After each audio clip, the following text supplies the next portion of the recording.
When I was a little baby, I remember going to Target with my mom, and she said you can buy one video game. And I remember giving myself the choice of two options: Drawn to Life on the Wii, or Sonic the Hedgehog and the Black Knight. And of course, I chose Sonic. He's looking at the camera with that cool sword. He looks like he's gonna kick some ass. Little did I know at the time that the game was ass. But it didn't matter to me because I already bought the game. And why did I buy the game? Because of its cool freaking box art.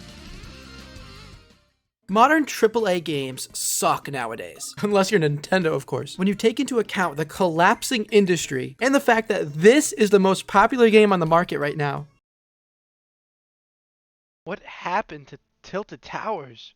I just can't help but feel like the art is lost. And more specifically, the box art. Because when little Timmy walks into GameStop in 2024, he's gonna see a much different lineup on the shelves than I did 15 years ago. So today, I wanted to look at some modern box art, see what's good, see what's mid, and see what's bad. So let's start off with the Modern Warfare trilogy. Call of Duty has a history of generic army men on their covers, which at least this iteration has an actual character from the game, but the only color being used is gray. And if you've ever played the game, it's also only gray. And I mean, at least shoot the gun. All you had to do was shoot the gun. It would be so much better. They even shoot their guns in the old one. Not like there's a rule against it. 2 out of 10.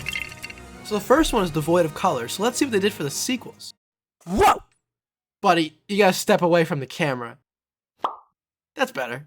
Both of these box arts think that one color means they had a colorful box art, but they are wrong. The only good Call of Duty box art I think was Cold Wars. Having the clashing Soviet and Americans on the soldier with the propaganda, I just think it's all neat. But the game sucks, doesn't carry any artistic integrity over. The cool box art was actually one of the reasons why I bought the game. Too bad I will never be able to download it again. Jesus Christ. Would I buy these games though? Modern Warfare 2 and 3? No, absolutely not. Cold War? Yeah, I would.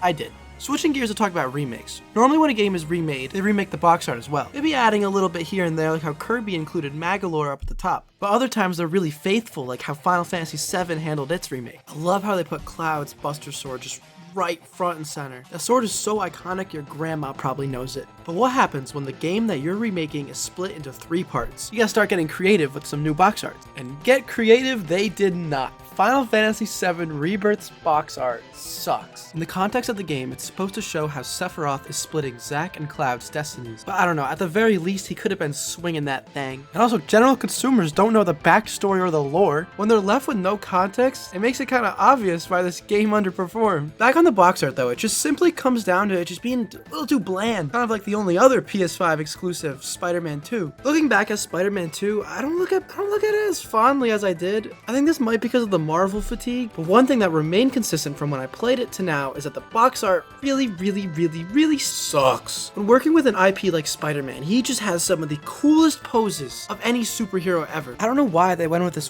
one knee up pose. It doesn't look as heroic or strong as any Spider-Man comic cover. Same with Miles, he kind of gets shafted in the back. Tie it all together, you have it on a gross red background. And then to add insult to injury, they showed off this really cool concept art of Miles and Peter versus Venom, but then didn't use it at all.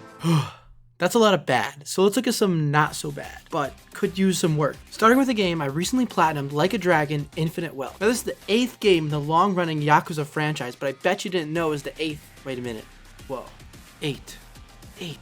Whoa! I think it's really cool they hide the 8 in the infinite sign. The main draw of this box art is highlighting the dual protagonists of Ichiban on the right and Kiryu on the left. Showing their respective party members is neat too because the power of friendship is a really important theme of this game. But I bet you didn't know it takes place in Hawaii, which is really important because this franchise up to this point has been entirely in Japan. And all other materials of the game, such as trailers and Jeruski promotional video on Sega's YouTube, they show off that Hawaii is a main selling point of this game, and then translate absolutely none of it in the main box art, and maybe lean a little too hard into minimalism, kind of like Super Mario RPG did on the Switch. This is another remake of a game, this time from the Super Nintendo, which means that they went and they remade the box art, specifically from the Japan version. This time they fucking killed Yoshi. Both American and Japanese versions of this box art are just dreadfully boring. I think their original intent was to show off the 3D models because, oh, this is the Super Nintendo and we got these souped up 3D models. But we are way beyond that. I think it's neat that they stay true to the original, but they could have made it just a little more exciting. The game is chock full of wacky characters, so I wish they kind of just threw a couple more in there. And looking at one more box art that I think is mid is Tears of the Kingdom. I feel like we're looking at a lot of remakes and sequel box arts, but that's besides the point. Back to Tears of the Kingdom, I want to say right off the bat, the artwork is just, it's out of this world. It's gorgeous. Everything looks so beautiful with the hand-drawn art style. My problem isn't how the art looks, because it is beautiful. It's the actual art itself. How Link isn't really centered on the box, unlike Breath of the Wild, and all the dead space right below him. It's also a little misleading because the Sky Islands are really like 20% of the game, probably not even that much. But that's all the box is really telling me. I think the real emphasis should have been on Link's right hand or right arm. Kind of like this official piece of artwork they showed a couple weeks after the game launched. Link has a much stronger pose in this than the official box art, and it shows off the Great Sky Island instead of a bunch of mini islands. Game still rocks anyway, so it's not that big a deal, I guess. The box art's, it's not that bad too anyway. I don't know, it's mid, but the mid aren't fun to look at, so let's look at the good, the great. Starting off with, most likely, my favorite game of the year is Persona 3 Reload. Thanatos is raw as hell, and you are gay if you disagree. The color blue doesn't just permeate the box art, but is baked into the themes and essence of everything Persona 3 is. And then we have the artwork itself. The posing of the protagonist and Thanatos is what makes it just so striking, on top of the artwork itself just being jaw-droppingly gorgeous. Unlike the other Persona titles, this one just kind of focuses on the protagonist. I think this works better for the themes of what Persona 3 is as opposed to 4 and 5. One of my favorite things about Atlus is that they always do these hand-drawn 2D box arts, and they always look great. Just like their upcoming title, Shin Megami Tensei 5 Vengeance. If you've never heard of this franchise, you are uncultured.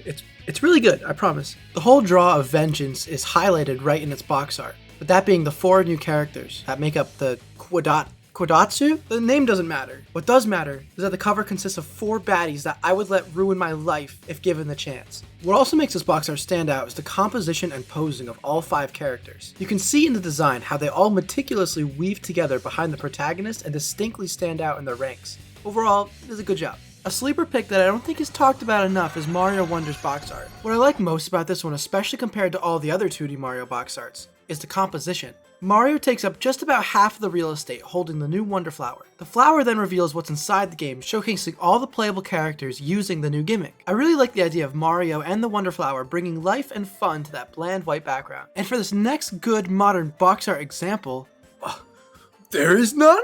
Oh man, it is now up to you, dear viewer. If there's any modern cool box art that you like, comment down below. Like if you disagree with any of my picks, and subscribe for more. And good night, Tri-State area.